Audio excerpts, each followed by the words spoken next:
Assalamualaikum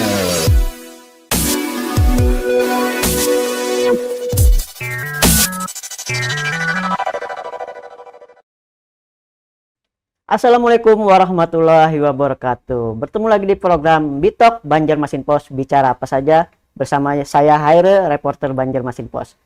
Tema kita hari ini adalah tentang indeks keterbukaan informasi publik di Kalimantan Selatan rendah. Nah, Kalimantan Selatan menjadi sorotan Komisi Informasi atau KI Republik Indonesia berdasarkan nilai indeks keterbukaan informasi publik atau IKIP tahun 2023. Kalsel menduduki peringkat 8 terbawah tingkat provinsi se-Indonesia. Untuk membahas itu sudah hadir dua narasumber, yaitu Dr. Deki CK Lihu, Sarjana Sosial MIKOM. Selamat datang Pak di Banjarmasin Pos, Pak. Ya, selamat datang. Beliau adalah Wakil Ketua Komisi Informasi Kalimantan Selatan. Hadir juga Rudianor SPD, SPDI MIKOM, anggota Komisi Informasi Kalimantan Selatan. Selamat datang, Pak. Selamat datang, Pak. Iya. Oke, untuk mempertanyakan hal itu saya langsung ke Pak Diki, Pak ya. Siap. Pak, ini tolong dijelaskan nih Pak, apa tugas Komisi Informasi baik di pusat maupun di daerah atau di Kalimantan Selatan nih Pak. Baik, Mas Hairil. Terima kasih atas undangannya. Kami dari Komisi Informasi Provinsi Kalimantan Selatan sebenarnya yang pertama-tama patut mengucapkan apresiasi dan terima kasih yang sebesar-besarnya kepada Bitok ini ya, yang Bitok. bicara Banjarmasin Pos bicara apa saja Pak. Banjarmasin Pos bicara apa saja. Keren nih. Oke, kami ucapkan terima kasih dan apresiasi karena ini merupakan kesempatan kami untuk menyampaikan informasi dan ini merupakan yang pertama dari media online yang memberi kesempatan pada kami untuk hadir gitu ya. Nah, kalau bicara tentang apa sih tugas-tugas, maka perlu kami informasikan dulu sejarah berdirinya Komisi Informasi dan apa sih makanan apa sih sebenarnya Komisi Informasi itu kan. Karena memang seperti kebanyakan kami sendiri misalnya datang ke sebuah acara, itu ketemu dengan orang menyampaikan bahwa kami komisioner dari Komisi Informasi, orang langsung ngomong KPID ya gitu kan. Ya, kami bilang tetangganya. Orang taunya KPID ya, karena memang KPID adalah Komisi Penyiaran Indonesia Daerah ya. Kami tetangganya satu rumpun sih dengan tugas yang cukup berbeda gitu ya. Jadi kalau tugas itu sebenarnya landasan awal mengenai lahirnya kenapa dibentuk Komisi Informasi sehingga diperlukan untuk diwadahi itu sebenarnya berawal dari adanya Undang-Undang Dasar 45 pasal 28.F, di mana setiap warga negara berhak untuk mendapatkan informasi, kemudian mencari, menggali, kemudian untuk selanjutnya memiliki dan intinya adalah untuk semuanya mendapatkan informasi. Nah itu dasar yang pertama. Kemudian pada tahun 2008 dibentuklah Undang-Undang Nomor 14 tahun 2008, di mana itu adalah Undang-Undang Pergib ya, tentang Undang-Undang Keterbukaan Informasi Publik. Nah, dari tahun 2008 digodok, kemudian baru dibentuklah secara nasional 2 tahun kemudian, tahun 2010. Nah, untuk Kalimantan Selatan baru terbentuk 2014, karena memang yang pertama di nasional dulu, baru ke daerah-daerah. Nah, tugasnya yang pertama adalah menjadi media untuk menerima, memeriksa, mengadili adjudikasi non-litigasi tentang informasi-informasi. Itu adalah kewenangannya. Jadi setiap warga negara sebenarnya kan berhak untuk mendapatkan informasi. Nah, kalau mereka tidak mendapatkan informasi, itu boleh mengajukan keberatan dan gugatan sengketa kepada kami, Komisi Informasi. Nah, atas nama Undang-Undang Pergib, kami berhak untuk memanggil yang digugat. Itu adalah proses awalnya begitu. Jadi misalnya Mas Hairil nih, kebetulan di depan rumahnya itu ada sebuah pembangunan. Pembangunan itu menggunakan anggaran belanja negara. Apakah itu APBN, APBD, itu intinya pokoknya menggunakan anggaran negara dan itu dilakukan oleh badan publik. Kemudian Mas Hairil pengen tahu, nanya sama pimpinan yang ada di situ. Tapi karena mungkin sesuatu hal terabaikan, pertanyaan pertama tidak dijawab, pertanyaan kedua tidak dijawab, mungkin pertanyaan ketiga tetap tidak dijawab, maka Mas Hairil berhak untuk mengajukan kepada kami sengketa itu. Tentunya melalui prosedur, ada prosedurnya. Nanti Pak Ridwanur akan menjelaskan prosedurnya ya. Nah, di situ kemudian setelah diajukan, kami kalau ada catatan gugatan sengketa seperti itu, kami berhak memanggil semua badan publik untuk yang digugat untuk hadir dan menjelaskan, kemudian mengadili, mengadili non adjudikasi, non litigasi di situ. Kemudian kalau tugas yang berikutnya ya paling tidak sekarang yang menjadi PR berat untuk kami adalah melakukan sosialisasi kepada semua masyarakat, badan publik, organisasi, aparat pemerintah maupun swasta itu agar mereka paham tentang keberadaan Perkip. Jadi bukan hanya KI aja, tapi Perkip, bahwa undang-undang ini mereka diwajibkan untuk memberikan informasi keterbukaan gitu. Itu jadi dasarnya begitu. Mungkin Pak Ridwan mau nambahkan? Pak. Baik, tadi sudah dijelaskan secara panjang lebar oleh Pak Diki terkait dengan apa sih sebenarnya Komisi Informasi. Yang jelas Komisi Informasi itu adalah lahir dari sebuah proses panjang, proses reformasi, yang mana dari proses reformasi tersebut menginginkan ada yang namanya keterbukaan di suatu badan publik. Nah, selama ini kita melihat bahwa yang namanya badan publik atau dalam bahasa lain itu adalah misalnya dinas-dinas. Nah, kita lihat dulu pada pengertian badan publik itu adalah lembaga legislatif, lembaga yudikatif, atau lembaga-lembaga yang pada intinya dalam penyelenggaraan negara itu mendapatkan dana atau biaya operasional itu adalah dari APBN atau APBD. Itu dinamakan badan publik. Artinya selama lembaga tersebut mendapatkan dana dari pemerintah, mereka disebut dengan badan publik.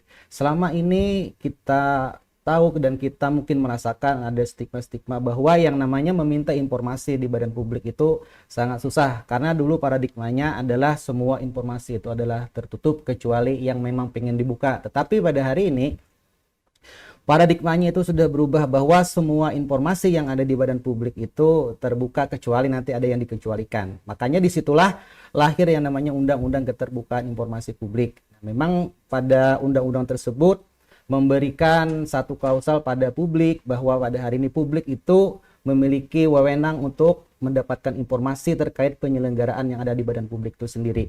Ketika tadi disampaikan bahwa publik meminta informasi ke badan publik dan tidak diberikan informasi, maka ketika mereka ingin mengajukan sengketa, maka tugas Komisi Informasi itulah nantinya yang akan menyelesaikan sengketa informasi publik itu sendiri. Jadi ada prosedurnya, itu adalah si publik itu sendiri, atau dalam bahasa ini adalah pemohon. Pemohon itu menginginkan satu informasi di badan publik, dia datang ke badan publik itu untuk menyampaikan permohonan informasi. Misalnya dia ingin meminta informasi terkait dengan program-program apa sih sebenarnya yang dilaksanakan di badan publik tersebut, kemudian diterima oleh badan publik itu sendiri.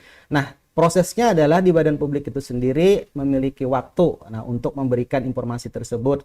Nah, prosedurnya mereka punya waktu selama 10 hari kerja untuk memberikan tanggapan kepada si pemohon tadi atau si publik tadi.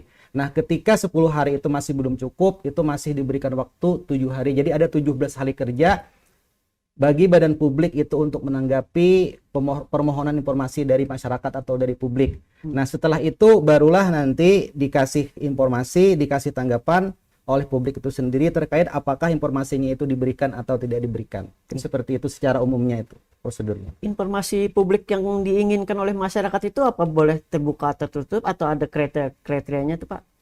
Kalau informasi, nah menurut undang-undang itu ada beberapa informasi, nanti klasifikasi informasi yang wajib disediakan oleh badan publik. Yang pertama itu adalah informasi itu klasifikasinya ada informasi yang terbuka, kemudian ada informasi yang dikecualikan. Nah, untuk informasi yang terbuka itu misalnya adalah informasi yang berkala. Nah, informasi berkala itu harus disediakan oleh badan publik setidak-tidaknya nanti per periode itu sekitar 6 bulan. Itu sudah harus diupdate, itu informasi-informasi berkala, misalnya seperti profil badan publik, itu memang harus disediakan di badan publik itu sendiri. Kemudian ada informasi yang serta-merta.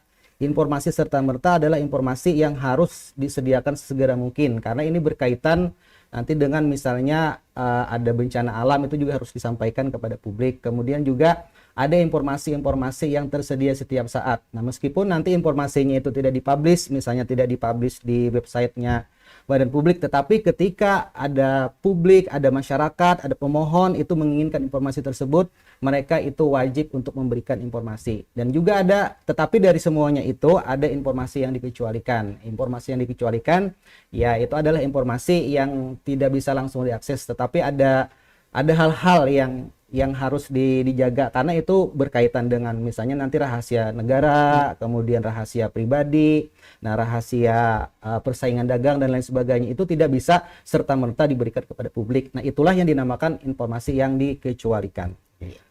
Oke, kembali ke Pak Diki nih Pak. Iya. Pak, untuk komisioner ada berapa orang tuh Pak, dan apa tanggung jawab mereka masing-masing di komisioner?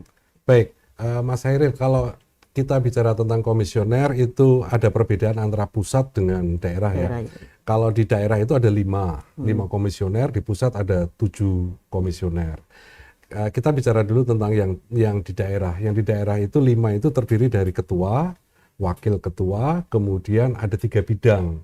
Yang pertama adalah bidang yang dipegang ASE, advokasi, sosialisasi, dan edukasi. Kemudian ada bidang kelembagaan, ada Pak Rijani, kemudian ada bidang penyelesaian sengketa informasi yang dipegang oleh Ibu Yati. Nah, ini ada 5 komisioner. Kalau di pusat itu 7, sama seperti sebenarnya sama bidang-bidangnya sama, cuman yang tidak ada di daerah adalah 2 bidang. Yang pertama adalah tentang regulasi yang menyusun tentang peraturan perundang-undangan keterbukaan informasi, dan yang kedua adalah tentang penelitian, kemudian pengembangan atau lembaga penelitiannya lah gitu. Litbang. Ya, litbangnya itu yang ada di komisioner Komisi Informasi. Kalau tugasnya ya seperti namanya bidang, sebenarnya secara baku sih tidak disebutkan perundang-undangannya, tetapi karena memang standar memang harus seperti itu ya sebaiknya pakai itu. Misalnya advokasi ya memberikan penjelasan, pembimbingan, kemudian sosialisasi memberikan penerangan lah, dan termasuk edukasi. Kemudian kalau kelembagaan itu yang dipegang oleh Pak Komisioner Pak Rijani, itu fungsinya adalah untuk bermitra. Jadi kami bukan lawan, tapi bermitra, berkolaborasi dengan semua badan publik sehingga terjadi harmonisasi, dan keterbukaan informasi ini akan menjadi kebiasaan, dan ujung-ujungnya terjadi pemerintahan yang bersih atau istilah good governance itu. Kemudian yang kalau penyelesaian sengketa informasi ya itu tadi, kalau ada pemohon tadi istilahnya Pak Ridwan menyampaikan, pemohon itu adalah orang yang orang bisa perorangan, bisa bentuk organisasi berbadan publik, kelompok orang atau kelompok orang gitu ya. Nah, itu mereka mengajukan gugatan melalui prosedur, diajukan, kemudian itulah di situ nanti yang akan menyusun persidangan, kemudian menyusun, mempelajari seperti apa nanti di bawah kewenangan dari PSI, yaitu penyelesaian sengketa informasi. Kalau untuk Komisi Informasi di Kalimantan Selatan ini apa sudah terbentuk ke seluruh daerah atau masih ada yang belum, Pak? Ya, kalau misalnya ditanyakan sudah ke seluruh daerah, sebenarnya begini, kalau kita bicara tentang Komisi Informasi itu terdiri dari pusat dan daerah. Ya. Pusat itu otomatis pusat, kemudian daerah itu ada provinsi, dan bisa dimungkinkan dibentuk di kabupaten kota. Artinya bahasanya kan bisa, kalau memang diperlukan. Karena ini terkait dengan kemampuan daerah masing-masing gitu ya. Jadi beberapa kabupaten kota di Indonesia sudah ada, tapi tidak semuanya. Nah, kalau bicara tentang Kalimantan Selatan saat ini, karena memang Kalimantan sendiri baru terbentuk 2014 dan perjalanannya memang masih perlu perjuangan. Jadi untuk saat ini memang fokus ke provinsi dulu. Untuk daerah-daerah ya insya Allah nanti menjadi kami untuk bisa lari untuk ke kabupaten kota. Kita ada 13 kabupaten kota, diharapkan nanti minimal adalah gitu. Ada. Pak, selama ini kan sering kemajuan teknologi digital nih Pak, masyarakat cenderung mencari dan mengakses informasi melalui internet nih Pak. Nah, dalam konteks ini apa arti penting keberadaan Komisi Informasi ini Pak bagi mereka nih Pak? Oke, nanti akan dibantu sama Pak Ridwan. Saya akan menyampaikan justru itulah sekarang Komisi Informasi ini selalu menekankan kepada semua badan publik agar selalu mengikuti tren perkembangan zaman. Iya.